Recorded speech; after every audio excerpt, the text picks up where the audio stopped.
Baik. A'udzubillahi minasyaitonirrajim. Bismillahirrahmanirrahim. Assalamualaikum warahmatullahi wabarakatuh. Innal hamdalillah nahmaduhu wa nasta'inuhu wa nastaghfiruh wa na'udzu billahi min shururi anfusina wa min sayyiati a'malina. Man yahdihillahu fala mudhillalah wa man yudlilhu fala hadiyalah. Asyhadu an la ilaha illallah wa asyhadu anna Muhammadan abduhu wa rasuluhu. Allahumma shalli ala Muhammad wa ala ali Muhammad.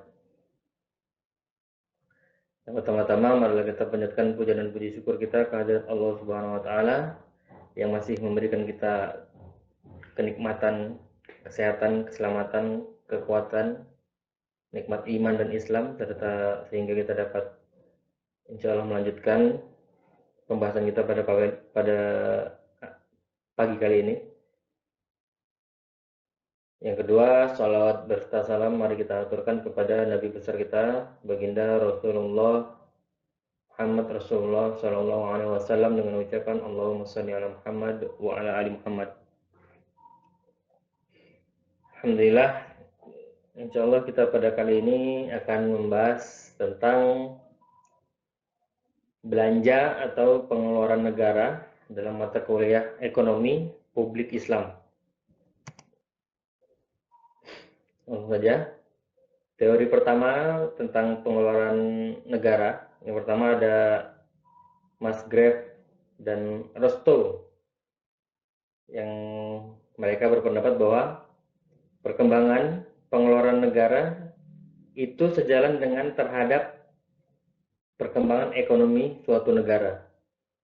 Jadi perkembangan pengeluaran negara itu sejalan dengan perkembangan ekonomi di suatu negara.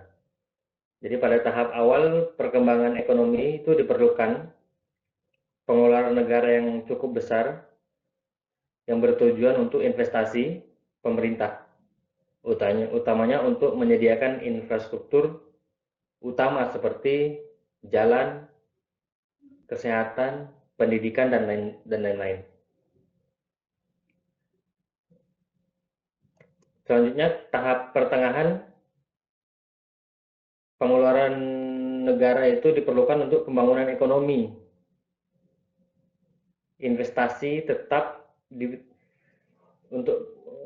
pada tahap menengah ini, pembangunan ekonomi ini diperlukan yang namanya investasi tetap diperlukan untuk pertumbuhan ekonomi. Namun juga diharapkan terhadap investasi sektor swasta juga mulai sudah berkembang.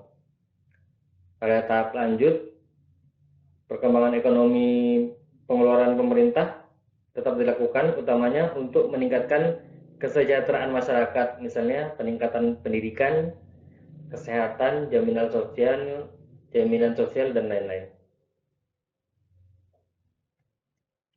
Sedangkan menurut teori Wagner, beliau berpendapat berdasarkan pengamatan dari negara-negara maju, disimpulkan bahwa dalam perekonomian suatu negara, pengeluaran pemerintah akan meningkat sejalan dengan peningkatan pendapatan per kapita negara tersebut.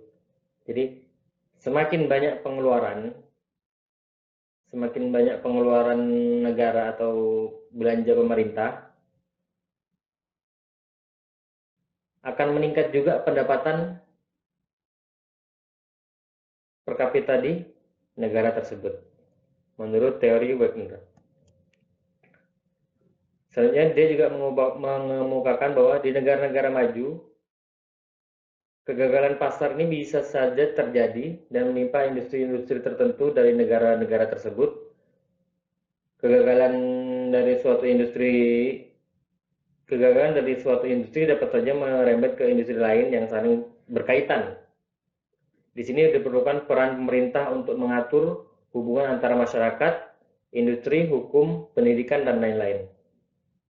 Jadi pemerintah juga harus mempunyai kebijakan untuk menyinkronkan antara masyarakat, industri, hukum, pendidikan, dan lain-lain, agar tidak terjadi yang namanya kegagalan pasar.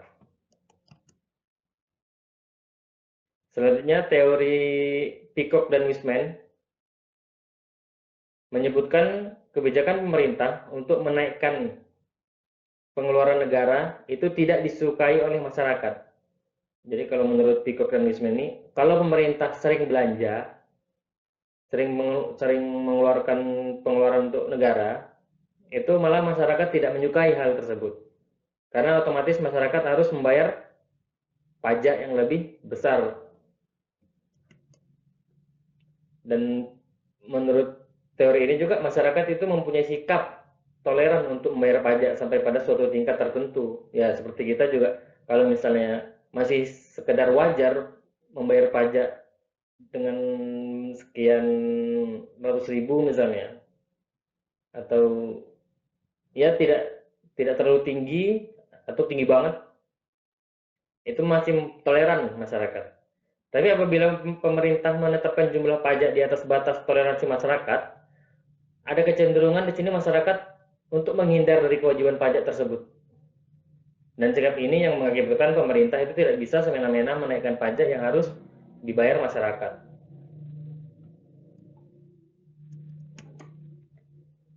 Contoh dalam kondisi normal, dengan berkembangnya perekonomian suatu negara, akan semakin berkembang pula penerimaan negara tersebut, walaupun pemerintah tidak menarikkan tarif pajak. Peningkatan penerimaan negara akan memicu peningkatan pengeluaran dari negara tersebut. Kalau dalam hal contoh kondisi tidak normal, misalnya dalam keadaan perang, otomatis pemerintah harus memerlukan pengeluaran yang besar. Karena keadaan ini membuat pemerintah cenderung meningkatkan pungutan pajak kepada masyarakat. Sehingga peningkatan pungutan pajak dapat mengakibatkan investasi swasta itu akan berkurang dan perkembangan perekonomian akan menjadi terlambat atau terkendala. Karena perang itu tidak bisa saja dibiayai oleh pajak saja. Jadi pemerintah itu terpaksa misalnya harus mengutang, cari pinjaman ke negara lain untuk biaya perang. Setelah perang, pemerintah harus membayar angsuran pinjaman dan bunga tersebut ke negara-negara yang dipinjaminya.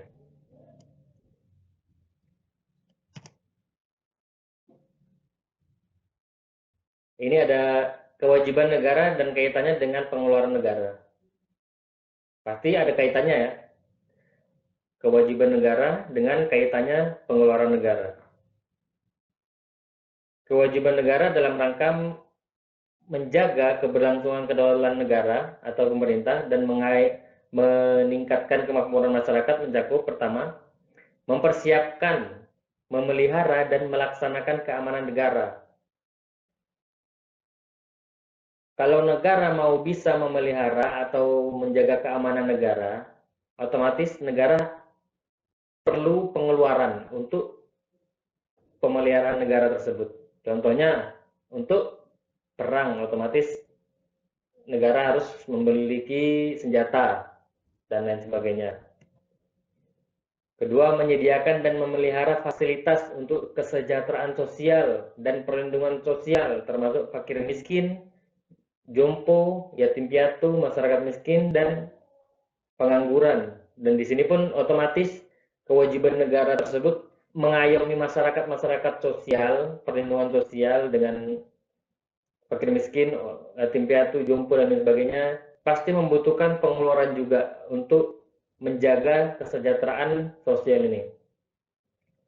Selanjutnya, menyediakan dan memelihara fasilitas-fasilitas kesehatan. Otomatis juga pemerintah harus mengeluarkan untuk mendapatkan fasilitas, mengeluarkan biaya atau mengeluarkan belanja untuk fasilitas kesehatan. Selanjutnya, menyediakan akan memelihara fasilitas pendidikan. Sama juga, negara harus mengeluarkan uang untuk bagaimana masyarakat Indonesia ini mempunyai sumber daya insani atau sumber daya manusia yang berkualitas dan lain sebagainya. Jadi sebagai konsekuensinya pelaksanaan kewajibannya, pemerintah perlu dana yang memadai dianggarkan melalui APBN atau APBD, yang pada saatnya harus dikeluarkan melalui kas negara.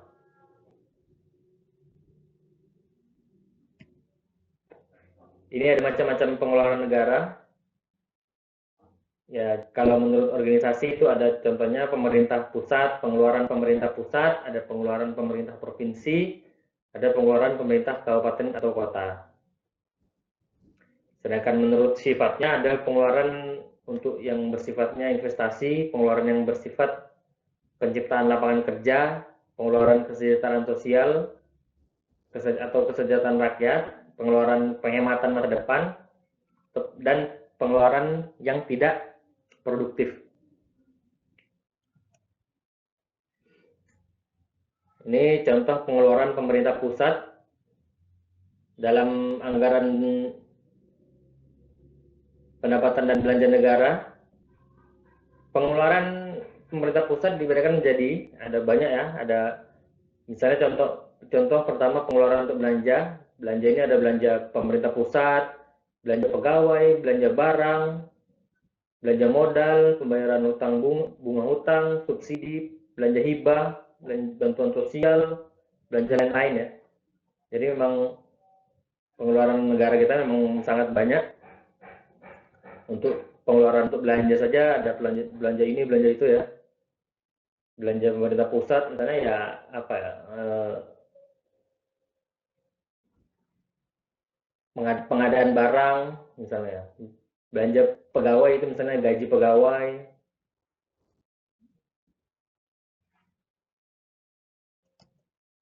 Yang kedua ada pengeluaran untuk pembiayaan. Contohnya pengeluaran untuk obligasi pemerintah, pembayaran pokok pinjaman luar negeri, dan pembiayaan lain-lain. Kalau ini contoh pengeluaran pemerintah provinsi dalam APBD. Pengeluaran dibedakan, pengeluaran negara dibedakan menjadi dua juga, sama kurang lebih. Ada belanja operasi, belanja pegawai, barang dan jasa, pemeliharaan, perjalanan dinas, pinjaman, subsidi, hibah, dan lain-lain. Yang kedua juga ada bagi hasil pendapatan ke kabupaten, kota, dan desa. Ini ada bagi hasil pajak ke kabupaten kota, bagi hasil retribusi kabupaten kota, bagi hasil pendapatan lainnya kabupaten kota, pengeluaran untuk pembiayaan, pemberian pinjaman ke BUMD, penyertaan modal pemerintah. Ini yang bagi hasil ya. Kalau ini juga pengeluaran pemerintah kabupaten kota kurang lebih sama yang provinsi. Ada pengeluaran belanja dan ada pengeluaran bagi hasil. Kalau yang belanja itu ada belanja operasi, belanja pegawai, barang dan jasa, pemeliharaan, perjalanan dinas, pinjaman, subsidi, hibah, dan lain-lain. Ini ya, dan lain-lain ini. Ada juga belanja bagi hasil, pengeluaran untuk bagi hasil pendapatan kabupaten kota dan desa.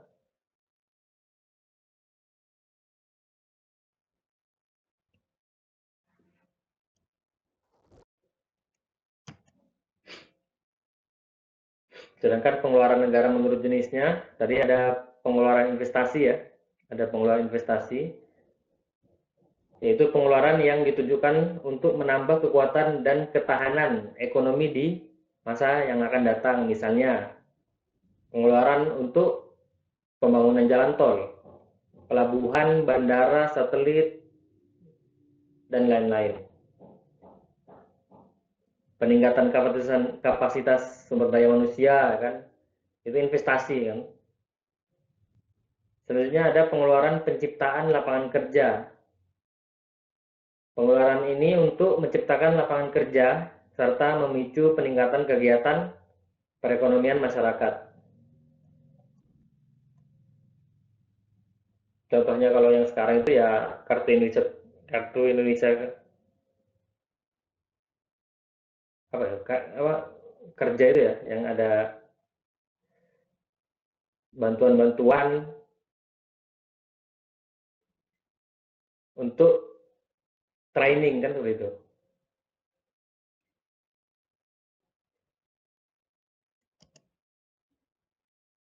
Selanjutnya ada pengeluaran kesejahteraan rakyat, yang pengeluaran ini mempunyai pengaruh langsung terhadap kesejahteraan masyarakat atau pengeluaran yang dapat membuat masyarakat menjadi bergembira, misalnya pengeluaran untuk pembangunan tempat rekreasi atau subsidi atau lain bantuan langsung tunai, bantuan korban bencana dan lain-lain.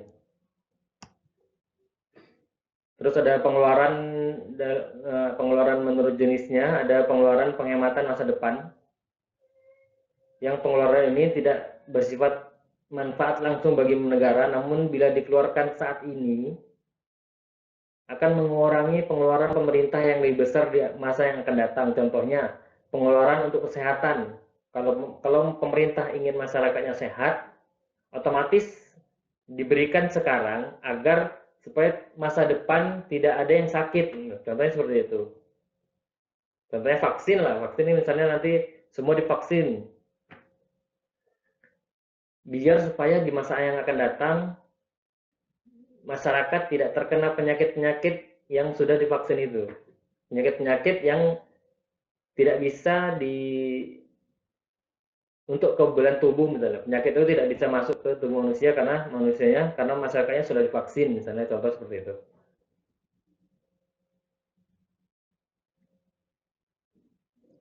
Untuk pendidikan juga misalnya.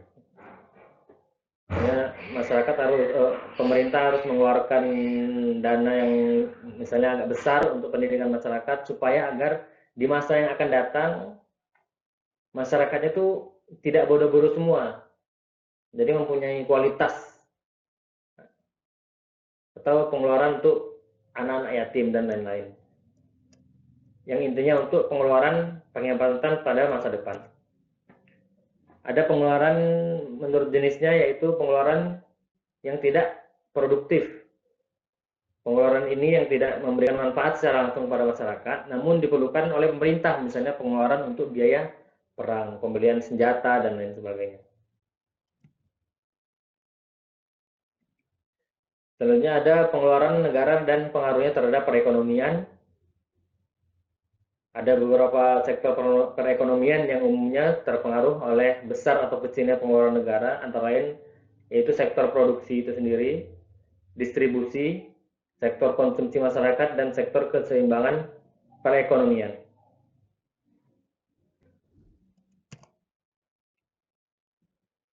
Ini pengaruh pengeluaran negara terhadap sektor produksi ya. Pengeluaran negara secara langsung atau tidak langsung berpengaruh terhadap sektor produksi barang dan jasa. Yang dilihat secara agregat, pengeluaran negara merupakan faktor produksi, yaitu uang ya. Faktor produksi uang melengkapi faktor-faktor produksi yang lain seperti karyawan, mesin, material, metode, manajemen. Sehingga pengeluaran pemerintah untuk pengadaan barang dan jasa akan berpengaruh secara langsung terhadap produksi barang dan jasa yang dibutuhkan oleh pemerintah. Sehingga pengeluaran pemerintah untuk sektor pendidikan akan berpengaruh secara tidak langsung terhadap perekonomian. Contohnya pengeluaran pemerintah untuk sektor pendidikan misalnya, contoh ya. Ini secara tidak langsung berpengaruh terhadap sektor perekonomian karena pendidikan yang menghasilkan kualitas sumber daya manusia lebih berkualitas. Kalau pemerintah tidak mengeluarkan untuk dana pendidikan misalnya, otomatis tidak menghasilkan SDM yang berkualitas. Kalau SDM tidak berkualitas, otomatis SDM tersebut tidak berkualitas untuk membuat produksi yang akan meningkat. Itu pengaruh pengeluaran negara terhadap sektor produksi. Selanjutnya ini pengaruh pengeluaran negara terhadap sektor distribusi. Sama juga pengeluaran negara terhadap sektor distribusi ini juga berpengaruh secara langsung maupun tidak langsung terhadap sektor distribusi barang dan jasa. Misalnya seperti subsidi yang diberikan oleh masyarakat menyebabkan masyarakat yang kurang mampu dapat menikmati barang dan jasa yang dibutuhkan. Misalnya subsidi listrik, pupuk, BBM, dan lain sebagainya. Pengeluaran pemerintah untuk biaya pendidikan SD sampai SMA misalnya, membuat masyarakat yang kurang mampu dapat menikmati pendidikan yang lebih baik, paling tidak sampai tingkat SMA.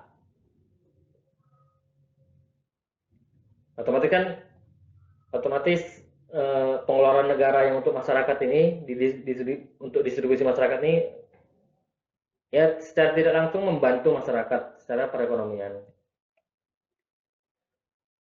Dengan demikian, pendidikan yang baik diharapkan masyarakat tersebut dapat meningkatkan taraf hidupnya di masa yang akan datang. Apabila pemerintah tidak mengeluarkan dana untuk keperluan tersebut, maka distribusi pendapatan, barang dan jasa akan berbeda. Hanya masyarakat mampu saja yang menikmati tingkat kehidupan yang lebih baik, sementara masyarakat yang kurang mampu tidak memperoleh kesempatan untuk meningkatkan taraf hidupnya. Ya, intinya saling berkaitan lah. Pemerintah atau masyarakat mengeluarkan dana sebagai kewajiban negara juga mengeluarkan dana untuk kesejahteraan masyarakat. Masyarakat nanti yang mendapat bantuan dari negara atau pemerintah bisa memperbaiki taraf hidupnya dan sebagainya, dan dia pun nanti akan membantu negara untuk kemajuan negara, kan seperti itu. Pengaruh pengeluaran negara terhadap sektor konsumsi masyarakat juga pasti berpengaruh, sangat membantu kalau memang negara memberikan bantuan-bantuan kepada masyarakat, pasti konsumsi masyarakat juga semakin meningkat. Apabila tidak ada bantuan-bantuan dari pemerintah kepada masyarakat, pasti otomatis konsumsi masyarakat juga turun. Kalau konsumsi masyarakat turun, pasti juga berimbas kepada negara lagi, kan seperti itu. Dan ini ada pengaruh pengeluaran negara terhadap sektor keseimbangan perekonomian. Ini pasti ada pengaruhnya untuk sektor keseimbangan perekonomian. Dari pengaruhnya untuk PDB dan lain sebagainya.